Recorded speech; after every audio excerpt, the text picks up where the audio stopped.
tammikuun loppu eletään tässä näin ja hiljaiseloa. Nythän tää on semmoista sisällä olemista puuhastelua oikeastaan. Huomasin just, että mulla on 5 vuoden ajalta puhelimessa kuvia ja video on niitä käynyt tässä läpi, kun pitää ne tallentaa kovalevylle, että saa vapautettua tilaa.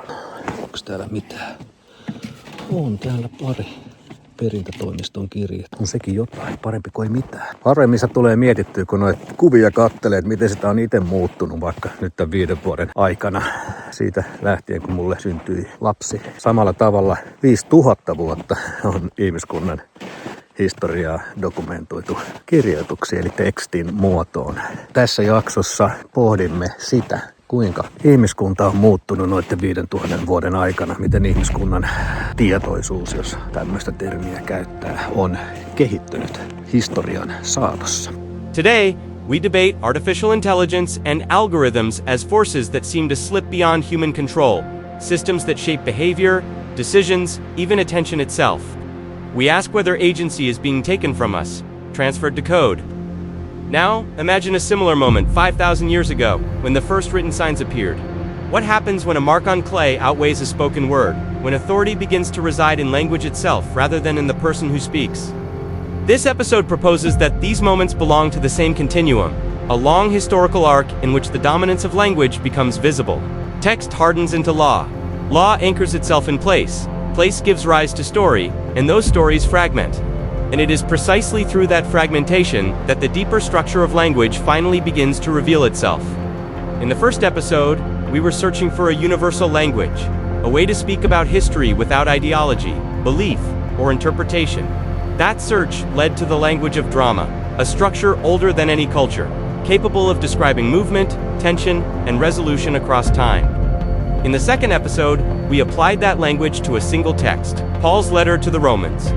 What emerged was not theology, but a dramatic engine, history shaped by a counterforce between separation and unity, deviation and return. In this episode, we take the next step. We ask whether that same dramatic logic operates not only in texts, but in history itself. No, nyt se taas näkyy. Ai, mitä sä haluaisit sanoa? Haluaisin sanoa, että tänään on tammi kaivettu juurineen pois tuolta mettästä ja tuotu tänne pellolle suomaa varjoa kesähelteellä sitten, kun se joskus kasvaa. Niin, aivan. 5-10 vuotta. Alkaa olla hyvällä mallilla. Ja istutin sen suoraan kohti minun ikkunaa. Writing did not emerge as a cultural luxury or an intellectual invention. It appeared under pressure in specific places and situations where memory was no longer enough. Around 3000 BCE, in the river valleys of Mesopotamia, early cities faced a problem that speech alone could no longer solve.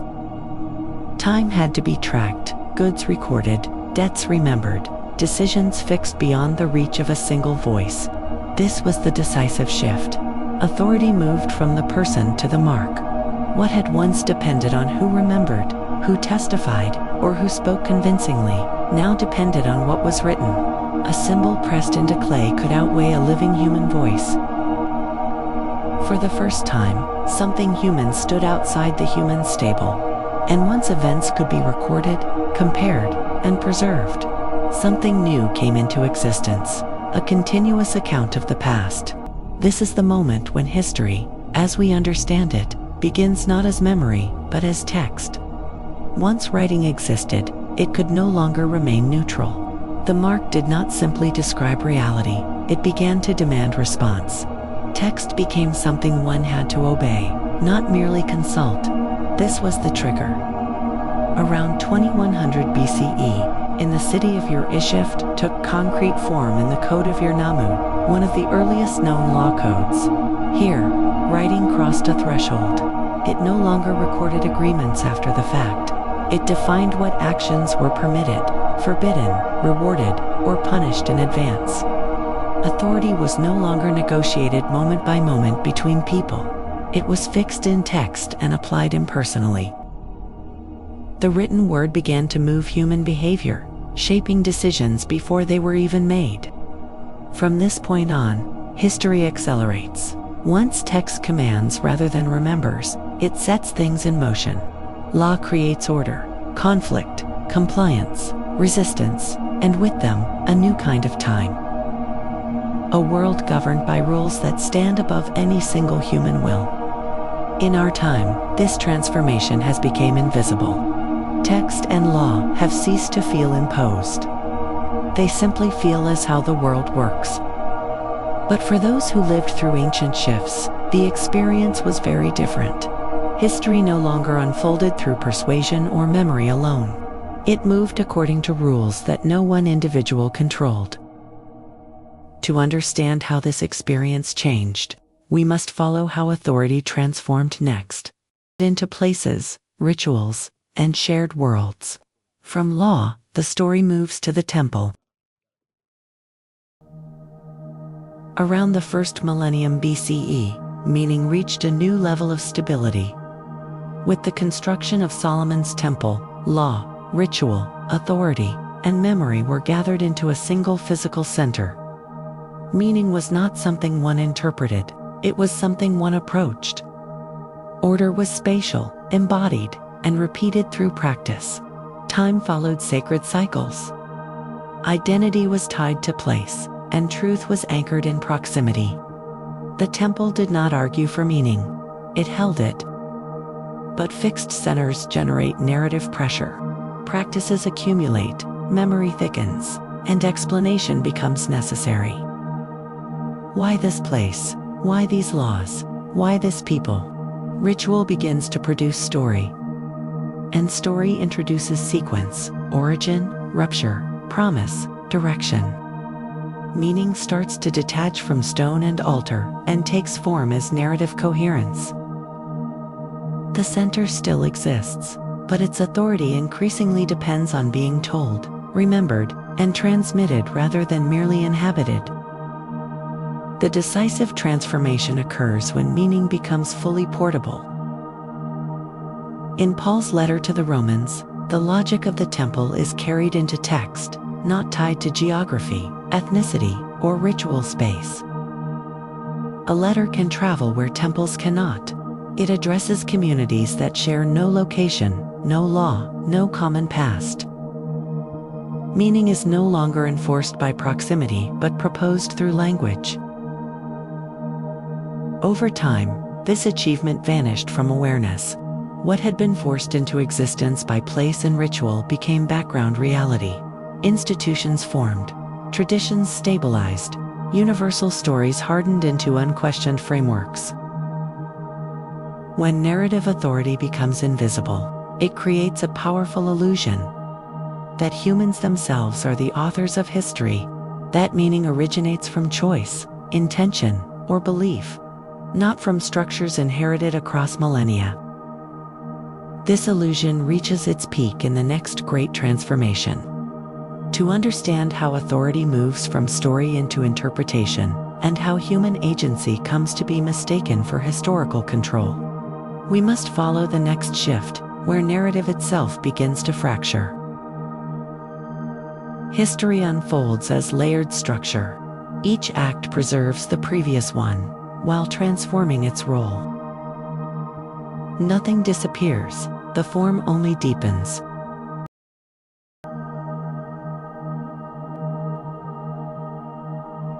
Around the turn of the first millennium, a decisive rupture occurred. The Christian world split into East and West. This was not primarily a theological disagreement. It was a difference in historical experience. In the East, continuity remained. Empire, liturgy, and tradition endured. In the West, Roman authority collapsed. Institutions fractured, borders shifted, stability vanished. The same universal story was now told inside radically different realities. Meaning could no longer rely on continuity. Interpretation became necessary. Authority began its slow movement away from shared structure and into explanation. In the West, stability was replaced by reflection. Scholasticism emerged, interpretations layered upon interpretations, attempts to reconcile faith, reason, and inherited authority. Meaning was no longer simply received. It had to be argued, systematized, defended. As European expansion began, the universal story was carried into radically different environments. Exploration and missionary work confronted the same texts with new cultures, languages, and lived realities. Each context demanded its own reading. Universality fractured into adaptation. With the Reformation, authority crossed another threshold. It no longer resided primarily in institution or tradition, but in conscience. The individual became responsible for meaning. Scripture was read inwardly, not only received outwardly. When experience itself became authoritative, the scientific method flourished. What could be measured, tested, and repeated replaced doctrine as the shared ground of truth. By the early modern period, interpretation governed everything: faith, knowledge, politics, and the self. Humanity began to experience itself as the active subject of history, even as the interpretive framework itself quietly set the limits of what could be seen, said, and decided. By the 20th century, this development reached a breaking point. The great narratives that had once held meaning together, Christianity, Enlightenment, progress, Marxism, national destiny, began to fracture. None of them could account for the full complexity of the world they claimed to explain.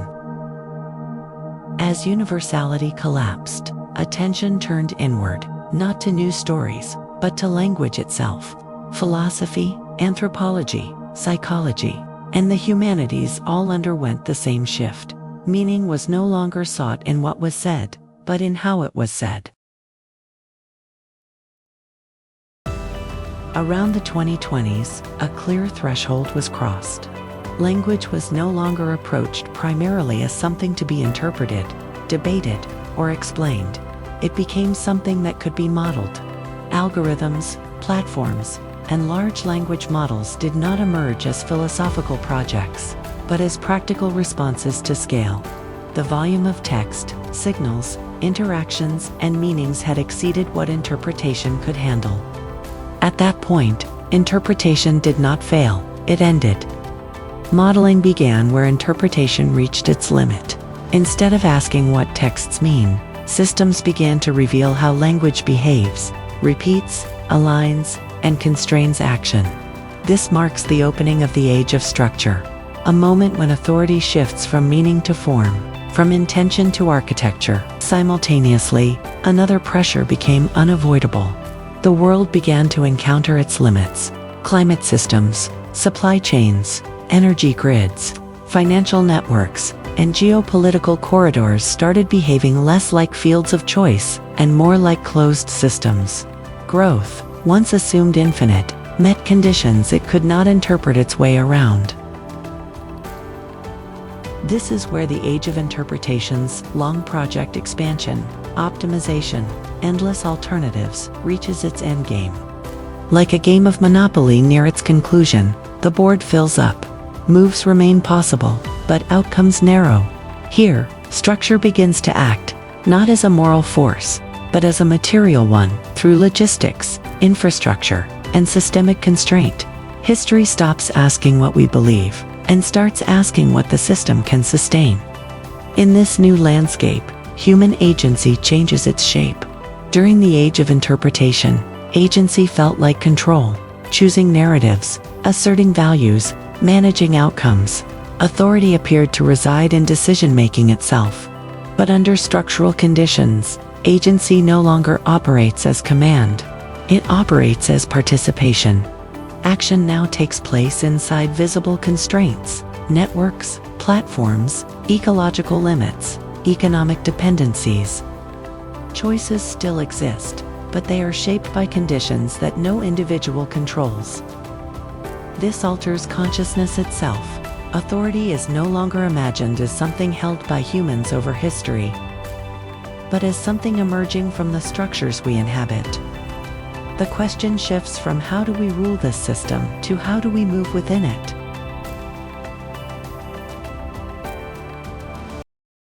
Purkkiin, että pääsee vähän muihinkin hommiin välillä. Kuunnellaan sitä nettipykiä. Sen tehtävä on ankkuroida kaari 3 eri todellisuuteen, jotka yhdessä todistavat, että että aikakausi todella on vaihtumassa. Resolution living at the threshold. The shift as a lived experience, the documentarian. At this point, the historical shift is no longer theoretical. It appears in lived reality, in work that refuses to follow old timelines, in projects that cannot be stabilized through planning alone, in a life where effort no longer translates linearly into outcome. Structures tighten, resources thin, old strategies stop working. What becomes paradoxically clearer is articulation. While external control diminishes, understanding sharpens. The shape of the season, the logic of the episodes, the necessity of the method all fall into place. Not because they were constructed, but because resistance made the structure visible. This is how the transition feels from inside a single life. Loss of maneuvering paired with a growing sense that one is moving with something larger rather than trying to manage it.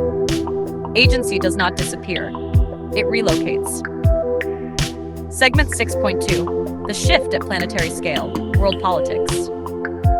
The same pattern appears globally. Conflicts are framed as moral failures, legal violations, or leadership crises, yet none of these explanations reach the core. Decisions are made, summits convened, statements issued, but outcomes remain stubbornly unchanged. What drives events now are not intentions, but conditions.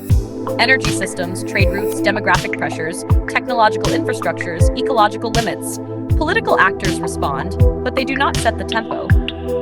Power operates through bottlenecks, dependencies, and thresholds rather than commands. This is why the world feels both hyperactive and immobilized at the same time. The old language of control no longer matches the terrain. What we are witnessing is not disorder, but a structural stalemate, the visible friction of an era reaching its limit. Segment 6.3, The Dramatic Moment, History Awaiting Resolution. On the dramatic arc, this is the moment of maximum tension. Separation and unity pull with equal force. Systems strain to maintain autonomy while being forced into interdependence. Every attempt to secure advantage intensifies the pressure of the whole. In classical drama, this is the point where the audience senses that continuation is impossible. The story cannot proceed by escalation alone. Something has to give, not through victory, but through reconfiguration. History now occupies this exact position. The forces that drove expansion, interpretation, and mastery have reached their limits. The next movement cannot be built from the same logic. Resolution will not come from control, but from participation in a structure that has already formed. At the beginning of this episode, we asked a simple question. If Paul described history as driven by a tension between separation and restoration, hamartia and charis, does that logic operate only inside a religious text, or does it describe the movement of history itself? To answer that, we have to reconsider what Paul calls the first human. Traditionally, hamartia has been read as a moral fall, but structurally, it can also be read as a moment of separation, the point at which consciousness steps outside immediate unity. If we look beyond theology and into prehistory, there is one event that fits this description with striking precision: the emergence of language. When speech appeared somewhere between 50 and 150,000 years ago, the human being began to name the world. And in naming it, to stand apart from it. In dramatic terms, that is the trigger. The first act of separation. The beginning of the story. If language is the first separation, then history is not the beginning of the story, it is the acceleration of it. For tens of thousands of years, human consciousness developed slowly within speech, but around 5,000 years ago, something changed. Language detached itself from the speaker and entered visible form. Writing appeared. Memory hardened into record. Authority moved into text. Time became traceable. From that moment, the process that began with speech intensified. Separation deepened through law, institution, narrative, and interpretation. What we call history is this condensed phase, the rapid unfolding of consciousness. In the next episode, we step back to 2012, not to confirm a theory, but to explain its origin. By then, the interpretive framework had already collapsed. A planned thesis on the letter to the Romans had stalled. The tools of interpretation no longer clarified the text. They multiplied explanations without resolving the tension. Something essential was missing. That same year, three movements converged. A return to childhood landscapes in Riddelk, where eschatological language still echoed in a festival called The Return of the King, a global fixation on the Maya calendar's turning point, and a journey to Jerusalem, where linear sacred history and cyclical cosmic time briefly aligned in public imagination. The arc of history was not yet articulated, but the question had become unavoidable. If history follows a structure, what is its plot?